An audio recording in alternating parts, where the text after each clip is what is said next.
ಪಾಪ್ಯುಲೇಷನ್ನಲ್ಲಿ ಶೇಕಡ ಅರ್ಧದಷ್ಟು ಮಹಿಳೆಯರು ಇದ್ರೂ ಕೂಡ ಇವತ್ತು ಮಹಿಳೆಯರಿಗೆ ಸಿಗಬೇಕಾದಂಥ ನ್ಯಾಯದ ಬಗ್ಗೆ ಆಡಳಿತಾತ್ಮಕವಾಗಿ ರಾಜ್ಯಸಭೆಯಲ್ಲಿ ಲೋಕಸಭೆಯಲ್ಲಿ ಮಹಿಳೆಯರಿಗೆ ಸಿಗಬೇಕಾದಂಥ 33% ರಿಸರ್ವೇಷನ್ ಬಗ್ಗೆ ಇವತ್ತು ಎಲ್ಲರೂ ಕೂಡ ಹೋರಾಟವನ್ನು ಮಾಡುವ ನಿಟ್ಟಿನಲ್ಲಿ ಈ ನಮ್ಮ ವ್ಯವಸ್ಥೆ ಈ ದೇಶದಲ್ಲಿ ನಡೆದಿದೆ ಅಂತ ಹೇಳಿದರೆ ನಾವೆಲ್ಲರೂ ಕೂಡ ಮಹಿಳೆಯರು ಪ್ರತಿಯೊಬ್ಬ ನಾಗರಿಕರು ತಲೆ ತಗ್ಗಿಸುವಂಥ ವಿಷಯ.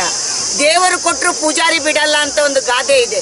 ಪ್ರಯತ್ನಗಳನ್ನು ಹಿಂದಿನಿಂದ ಕೂಡ 1992ರಿಂದ ಪ್ರಾರಂಭ ಮಾಡಿದ್ರು ಕೂಡ ಇವತ್ತು ಸ್ವತಂತ್ರ ಬಂದು 79 ವರ್ಷ ಆದರೂ ಕೂಡ ಮಹಿಳೆಯರಿಗೆ ಆಡಳಿತಾತ್ಮಕವಾಗಿ ನ್ಯಾಯವನ್ನು ಕೊಡುವ ಕೆಲಸದಲ್ಲಿ ಪ್ರತಿಪಕ್ಷಗಳು ಅದರಲ್ಲೂ ಬಹಳ ಮುಖ್ಯವಾಗಿ ಈ ದೇಶಕ್ಕೆ ನಾನು ಸ್ವಾತಂತ್ರ್ಯ ತಂದುಕೊಟ್ಟೆ, ಈ ದೇಶಕ್ಕೆ ನಾನು ಸ್ವಾತಂತ್ರ್ಯ ತಂದುಕೊಟ್ಟೆ ಅಂತ ಕಿರಿಚುತ್ತಾ ಇರುವಂಥ ಈ ಕಾಂಗ್ರೆಸ್ ಪಕ್ಷ ಇವತ್ತು ಮಹಿಳೆಯರಿಗೆ ಮೀಸಲಾತಿಯನ್ನು ಕೊಡಲಿಕ್ಕೆ ಮೊಸರಲ್ಲಿ ಕಲ್ಲು ಹುಡುಕುವಂಥ ಕೆಲಸವನ್ನು ಮಾಡಿ ಮಹಿಳೆಯರ ಒಂದು ರೀತಿಯ ಈ ಮಸೂದೆಯ ಶಿಶುಹತ್ಯೆಯನ್ನು ಮಾಡಿದ್ರು ಅಂತ ಹೇಳಿದ್ರು ಕೂಡ ತಪ್ಪಾಗಲಿಕ್ಕಿಲ್ಲ. ಅಂಥ ಒಂದು ಬೇಜವಾಬ್ದಾರಿತನದ ಒಂದು ಕೆಲಸವನ್ನು ನಿರ್ಣಯವನ್ನು ಹೆಜ್ಜೆಯನ್ನು ಈ ಕಾಂಗ್ರೆಸ್ ಮಾಡಿದೆ. ಇದನ್ನು ನಾವು ಮಹಿಳೆಯರು ತೀವ್ರವಾಗಿ ಖಂಡಿಸ್ತೇವೆ.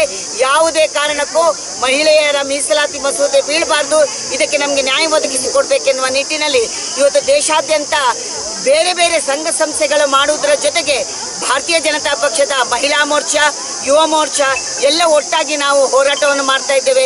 ಈವನ್ ಪೇರೆಂಟ್ ಬಾಡಿ ಸಹೋದರರು ಕೂಡ ನಮಗೆಲ್ಲ ಸಹಕಾರವನ್ನು ಕೊಡ್ತಾ ಇದ್ದೇವೆ. ಆದ್ದರಿಂದ ಈ ಹೋರಾಟವನ್ನು ನಾವು ಕೈಗೊಂಡಿದ್ದೇವೆ.